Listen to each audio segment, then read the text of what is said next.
Sir coffee coffee అని తాగండి sir. నాకు కాఫీ తాగే మూడ్ లేదయ్యా, నన్ను డిస్టర్బ్ చేయకు. ఈయనేమో 2 రోజుల నుంచి లోపలే ఉన్నాడు. ప్రొడ్యూసర్ గారు ఫోన్ చేస్తున్నారు. షూటింగ్ ఏమో అయిపోయింది. కాఫీ తాగారా? ఏంటి తాగేది? ఆ ప్రొడ్యూసర్ ఏమో ఏమైందో కనుక్కోమంటాడు. ఈయనేమో బయటికి రాడు. వీళ్ళిద్దరి మధ్య నలిగిపోతున్నానయ్యా. ఏం చేయాలేమో అర్థం కావట్లేదు. ఏం చేస్తావు? ప్రొడ్యూసర్ ఫోన్ చేసి ఆయన రమ్మను, ఆయన తెలుస్తుంది.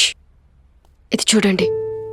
తన తల్లి అంత్యక్రియలు హాజరు కాలేకపోతున్న రంగుల పచ్చని సినీ దర్శకుడు. సార్ అమ్మగారు చనిపోయారా? సార్ వాళ్ళమ్మా. ఈ విషయం ప్రొడ్యూసర్ గారికి చెప్పాలి.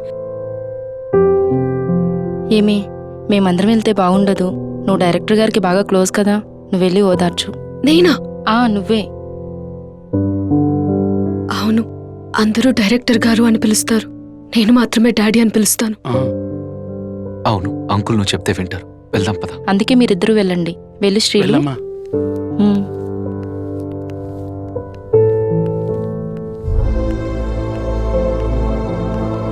డాడీ. అరే మీరేంటి ఎలా వచ్చారు? ఇప్పటిదాకా మీకోసమే మంచి సీన్ రాస్తున్నాను. రేపు దీన్ని మీరు యాక్టింగ్ తోటి అదరగొట్టేయాలి. వెళ్ళండి వెళ్ళండి, వెళ్ళి రెస్ట్ తీసుకోండి.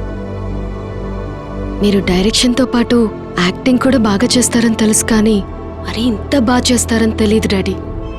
బాధ అనేది మనసులో ఉంటే భారం అవుతుంది, అదే 10 మందితో షేర్ చేసుకుంటే తేలిగ్గా ఉంటుందని మీరే మాతో చాలాసార్లు చెప్పారు.